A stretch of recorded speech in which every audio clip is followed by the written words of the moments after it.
Hi friends, welcome to Crick 360 royal Challengers Bengaluru. ప్రపంచంలో ఏ cricket ఫ్రాంచైజీకి లేనంత అభిమానుల ఆదరణ ఆ ఫ్రాంచైజీ సొంతం. 16 సీజన్ల పాటు ఒక్క కప్పు కొట్టకపోయినా కొన్ని కోట్ల మంది అభిమానుల హృదయాలను కొల్లగొట్టేశారు. ఆ ఫ్రాంచైజీ ఆటగాళ్ళ ఆట తీరుకు ఎంతో మంది అభిమానులు ఫిదా. ఆ అభిమానులు చూపించే ప్రేమకు ఆ ఆటగాళ్ళు ఫిదా. ఇలా 16 సీజన్లుగా నడుస్తున్న స్టోరీయే ఈ నెవర్ ఎండింగ్ లవ్ స్టోరీ.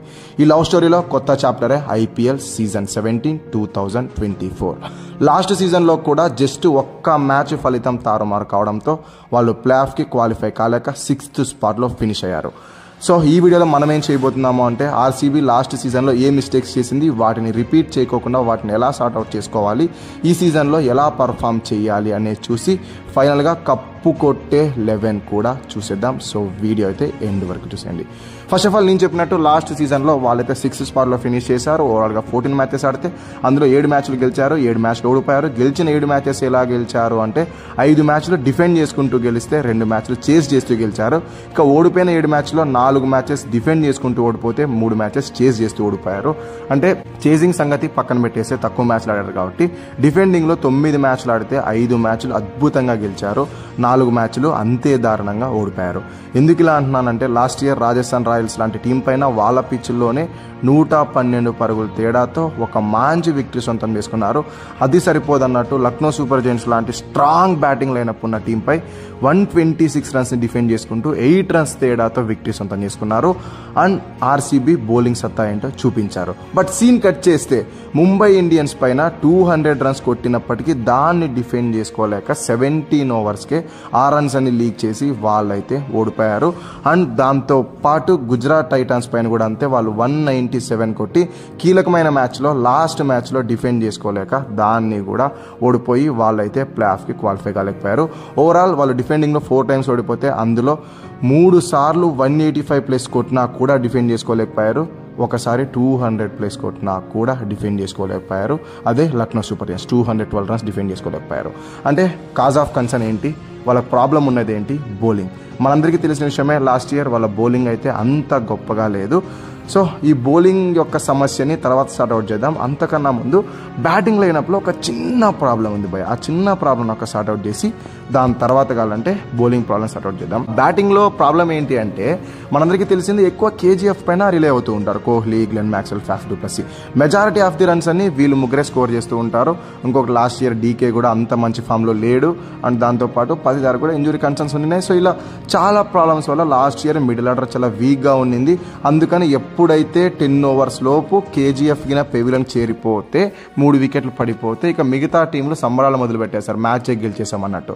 ఎందుకంటే ఫలితం అనేది ఆ ముగ్గురు పైనే డిపెండ్ అయి ఉండిండేది.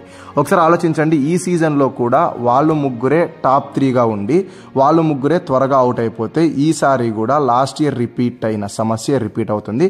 అందుకనే ఒకసారి బ్రాడ్గా ఆలోచించండి. ఆ ముగ్గురిని అక్రాస్ ద బ్యాటింగ్ లైనప్ మేమైతే స్ప్రెడ్ చేయాలనుకుంటున్నాం. అండ్ దాంతోపాటు కెమ్రిన్ గ్రీన్ని ఎలాగో వాళ్ళు ఈసారి ట్రేడింగ్లో తీసుకున్నారు కాబట్టి Faf du Blessy green opening చేయించి నంబర్ 3లో విరాట్ కోహ్లీని ఆడించి నంబర్ 4లో రజత్ పతిదారిని తీసుకొస్తే అద్భుతంగా ఉంటుంది. ఎందుకంటే అతను టెస్ట్ సిరీస్లో బాగా అన్నంత మాత్రాన అతన్ని పక్కన పెట్టాలని రూల్ ఏం లేదు కదా. ఎందుకంటే లాస్ట్ సీజన్ 2022లో అతను 8 మ్యాచెస్లోనే 150 స్ట్రైక్ రేట్తో 333 రన్స్ స్కోర్ చేశాడు. 55 యావరేజ్ ఉంది, 112 రన్స్ ఉన్నాయి. సో అలాంటి ప్లేయర్ని మన బ్యాక్ చేసి నంబర్ 4లో ఆడించాలి. ఇక ఫైనల్గా మన గ్లెన్ మ్యాక్స్వెల్ని నంబర్ 5 రజత్ పతిదార్ నంబర్ 4లో వస్తే గ్లెన్ మ్యాక్స్వెల్ని నంబర్ 5లో ఆడిస్తే వాళ్ళకి బ్యాటింగ్ లైనప్ అనేది చాలా స్ట్రెంగ్త్ అవుతుంది. వీక్ స్పాట్స్గా ఉన్న స్పాట్స్ అన్ని చాలా స్ట్రాంగ్గా కనిపిస్తాయి. మీకు సడన్గా విరాట్ కోహ్లీని నంబర్ 3లో ఊహించుకోవాలంటే నిజంగానే కష్టమే. బట్ నేను చెప్పిన విషయం గురించి కూడా ఒక్కసారి ఆలోచించండి.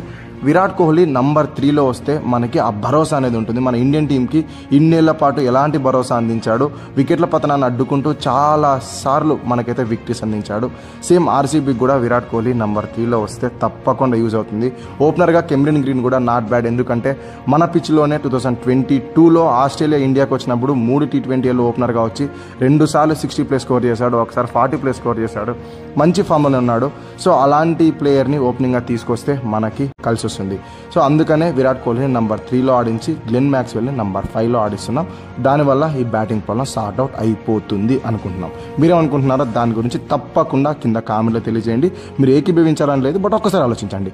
ఇక ఇంకొక ప్రాబ్లం ఏంటి, మేజర్ ప్రాబ్లం బౌలింగ్ కన్సర్న్. ఎందుకు ఇలా అంటున్నానంటే లాస్ట్ ఇయర్ వాళ్ళైతే టూ మెనీ చేంజెస్ చేశారు. మ్యాచెస్ ఓడిపోయిన సంగతి పక్కన పెట్టండి, కానీ వాళ్ళు బౌలింగ్ చేంజెస్ చెప్పేస్తాయి వాళ్ళకి బౌలింగ్ ప్రాబ్లం ఉంది అని. ఎందుకంటే లాస్ట్ ఇయర్ వైన్ పర్నెల్ని ట్రై చేశారు, లాస్ట్లో వచ్చిన హెజల్వుడ్ని ట్రై చేశారు, అంతకన్నా ముందు అస్రంగాన్ని తీసుకున్నారు, రీస్టాప్లిని తీసుకున్నారు, ఇలా టూ మెనీ చేంజెస్ చేశారు.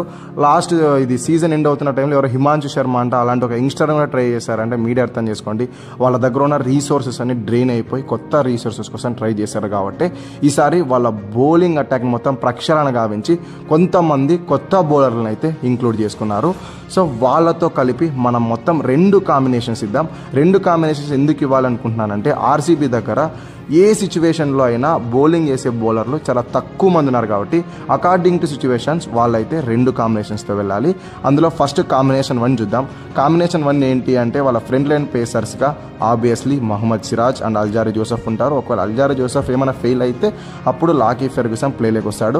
అల్జారీ జోసెఫ్ లాస్ట్ ఇయర్ 7 మ్యాచ్లో 7 వికెట్లు తీసినప్పటికీ ఎకానమీ కొంచెం హైయర్ సైడ్ ఉంది, బట్ పర్లేదు, అంత ప్రైస్ ట్యాగ్ పెట్టాం కాబట్టి ప్లేయింగ్ డౌన్లో తప్పకుండా ఇంక్లూడ్ చేసుకోవాలి. ఇక థర్డ్ సీమర్గా ఆకాష్ దీప్ని అయితే తీసుకోవాలి. ఆకాష్ దీప్ రీసెంట్గా టెస్ట్లో అయితే అద్భుతంగా పర్ఫామ్ చేశాడు. లాస్ట్ సీజన్లో కూడా 5 వికెట్లు తీసుకున్నాడు. ఎకానమీ హైయర్ సైడ్ ఉన్నప్పటికీ అది గ్రౌండ్ అలా ఉంది కాబట్టి, చిన్న గ్రౌండ్ కాబట్టి ఏ బౌలర్కైనా ఎకానమీ కాస్త హైగానే ఉంటుంది. ఇక ఫాలోడ్ బై 4th సీమర్గా ఎవరు అంటే ఎస్డైల్తో వెళ్తే తప్పకుండా కలిసి వస్తుంది. లాస్ట్ సీజన్ 3 మ్యాచ్లు ఎక్స్పెన్సివ్గా ప్రూవ్ అయినప్పటికీ మీకు గుర్తుందో లేదో ఆ సీజన్లో 13 వికెట్లు తీసుకున్నాడు. అంతకుముందు సీజన్లో కూడా 11 వికెట్లు తీసుకొని కన్సిస్టెంట్గా పర్ఫామ్ చేశాడు. రన్స్ లీక్ చేస్తున్నప్పటికీ వికెట్ టేకింగ్ డెలివరీ సడన్గా పడుతూ ఉంటుంది. సో ఎస్డైల్ లాంటి బౌలర్ తప్పకుండా యూజ్ అవుతాడు 4th సీమర్గా. ఏం లేదు, మనం జస్ట్ అక్కడ ఎస్డైల్కి రజత్ పతిదార్కి స్విచ్ ఆన్ అవుతేగిన ఇంపాక్ట్ ప్లేయర్ రూపంలో మనకైతే ఆ ప్రాబ్లం సార్ట్ అవుట్ అయిపోతుంది. ఇక స్పిన్నర్గా కరణ్ శర్మతో వెళ్ళాలి. అతను ఎలాగో ఆల్రౌండర్ కాబట్టి లాస్ట్ ఇయర్ కూడా మంచిగానే బౌలింగ్ వేశాడు. వికెట్లెస్గా ఉన్నింది, చాలా కొద్ది మ్యాచ్లే, ప్రతి మ్యాచ్లోనూ వికెట్లు అయితే తీసుకుంటూ వచ్చాడు. సో కరణ్ శర్మతో వెళ్ళాలి. ఒకవేళ ఇంకొక స్పిన్నర్ ఎవరైనా అవసరమో అనుకుంటే చపాకి, లక్నోకి లేదంటే అహ్మదాబాద్కి అలా వెళ్ళినప్పుడు ఇంకో నెక్స్ట్ స్పిన్నర్ కావాలి అంటే అప్పుడు ఎవరైనా ఒక సీమర్ని డ్రాప్ చేసి మయాంక్ డేగర్తో కూడా వెళ్ళొచ్చు. ఇక కాంబినేషన్ నెంబర్ 2 సేమ్ వీళ్ళే ఉంటారు, Mohammed Siraj, Alzarri Joseph and Akash Deep, దాంతోపాటు కరణ్ శర్మ. ఎప్పుడైతే చిన్నస్వామిలో మ్యాచెస్ ఉంటాయో అప్పుడు ఎస్డైల్ని డ్రాప్ చేసి అతని ప్లేస్లో విజయ్ కుమార్ విశాఖని తీసుకోవాలి. ఎందుకంటే మేము బాగా డీప్గా స్టడీ చేస్తే మాకు తెలిసింది ఏంటంటే విజయ్ కుమార్ విశాఖ ఎందుకనో చిన్నస్వామిలో చాలా అద్భుతంగా పర్ఫార్మెన్స్ ఇస్తూ ఉంటాడు. అండ్ కర్ణాటక క్రికెట్ అసోసియేషన్ నిర్వహించే మహారాజ్ T20 లీగ్లో కూడా అద్భుతంగా బౌలింగ్ చేశాడు. లాస్ట్ ఇయర్ చిన్నస్వామిలోనే కదా IPLలో 4 వికెటాలు తీసుకున్నాడు. సో గ్రౌండ్ డైమెన్షన్స్ చిన్నగా ఉన్నప్పుడు విజయ్ కుమార్ విశాఖ అద్భుతంగా పర్ఫామ్ చేశాడు. వెరస్ ఎస్డైల్ చూసుకుంటే అలాంటి గ్రౌండ్స్లో ఎక్కువ రన్స్ లీక్ చేశాడు కాబట్టి చిన్నస్వామిలో మ్యాచెస్ ఉన్నప్పుడు వాళ్ళిద్దరి మధ్య స్విచ్ ఆన్ అయిపోతే సరిపోతుంది. మీకు కన్ఫ్యూజన్ లేకుండా ఫస్ట్ కాంబినేషన్ 1తోనే ఒక ప్లేయింగ్ లో చెప్పేస్తా చూడండి.